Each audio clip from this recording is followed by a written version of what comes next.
ఇక ఇమ్ముకి మాత్రం ఇక బ్యాలెన్స్ మిగిలిపోయారు. ఇమ్ముకి మాత్రం వాళ్ళ అమ్మగారు వచ్చారు. ఇమ్ముకి ప్రియురాలు పంపిస్తారని చెప్పేసి అనుకున్నాం కదా! బిగ్ బాస్ అంతవరకు సెట్స్ వరకు వచ్చాయి గానీ, సెట్‌కి మాత్రం ప్రియురాలు రాలేదు. ఎందుకంటే అమ్మే సెట్ అవుతుందని చెప్పేసి వాళ్ళు ఫిక్స్. ఎందుకంటే అమ్మ సెంటిమెంటే కరెక్టు.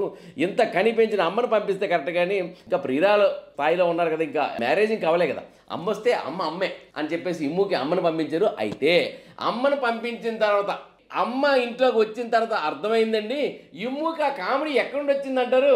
ఆ అమ్మ నుండే. మొత్తం అమ్మాయే కామెడీ. మా అబ్బాయి నడుము అంత బావుందా? అరిగిపోయిందమ్మా నడుము అంటూ ఆమె పంచేయడం ఏంటంటే అబ్బబ్బబ్బబ్బబ్బా! ఆమె ఏమ్మా దివ్యమ్మ అబ్బాయిని నడిపిస్తావా? నవ్విస్తావా? చిరునవ్వు కావాలా? అంటూ అనడమే కాకుండా ఇమ్ము ఎలా చేసిందో అమ్మ ఆ డ్యాన్స్ చేయడం ఏది ముఠా మేస్త్రి డ్యాన్స్ నిజంగా అండి ఆ అమ్మని చూస్తే మాత్రం ఎంత నవ్వుతుందంటే చాలా క్యూట్. మరి అదే విధంగా మిగతా వాళ్ళకి పంచెస్ వేయడం అందుకే అంటున్నాను ఇమ్ముకి కామెడీ అమ్మ నుండే వచ్చింది ఇది 100% కన్ఫర్మ్.